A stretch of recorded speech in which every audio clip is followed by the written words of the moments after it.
Kaixo, ariketa honetan daukaguna da bitren, bata airitik ateratzen da Beirira juteko, beste bat ordu bat beranduago, hau da, hasirakoaren T0 baldin bada 0, bigarrena ateratzen denean ikusten dugu ordu betea pasa dela, ikusiko genuke bere T0 dela ordu bat, eta ateratzen da 120 km orduko abiaduraz.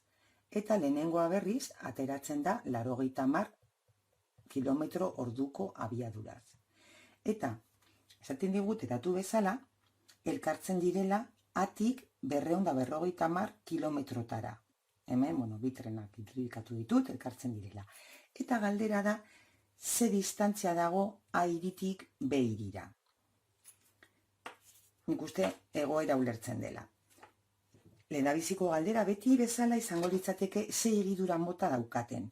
Bai A eta bai B daukate egidura zuzen uniformea. Beraz, dagokien ekuazioa litzateke x berdin x0, gehi v bider t ken t0. Atrenarentzat, atrena eskubirantz mugitzen denez, bere abiadura positiboa da. B-trenarena ezkerrera doanez, negatibotzat hartuko genuke.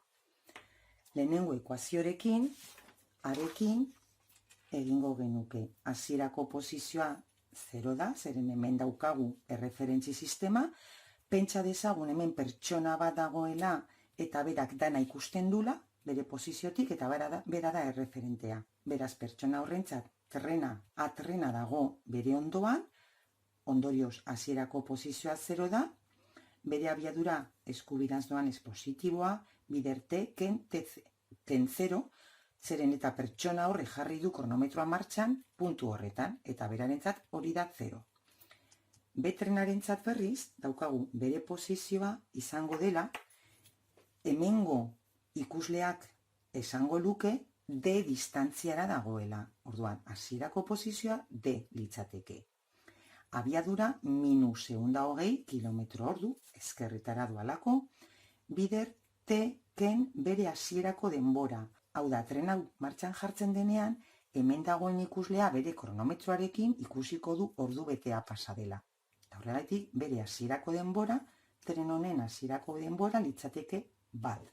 Esaten digute, 250 kilometro egin eta gero elkartzen direla. Elkartzen baldin badira, esan nahi du, leku berean daudela. Hau da, x-a posizioa eta xb ikusle honentzat berdina dela. Eta da, 250 kilometro. Orduan, balio hori bi ekuazioetan ordezkatuko dugu.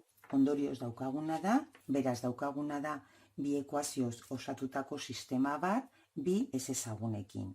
Hau ebazten da, eta emaitza da, denbora 2,7 ordu pasa ondoren, elkartu direla, eta distantzia hau, hemendik ateratzen dugu dela 263,3 kilometro.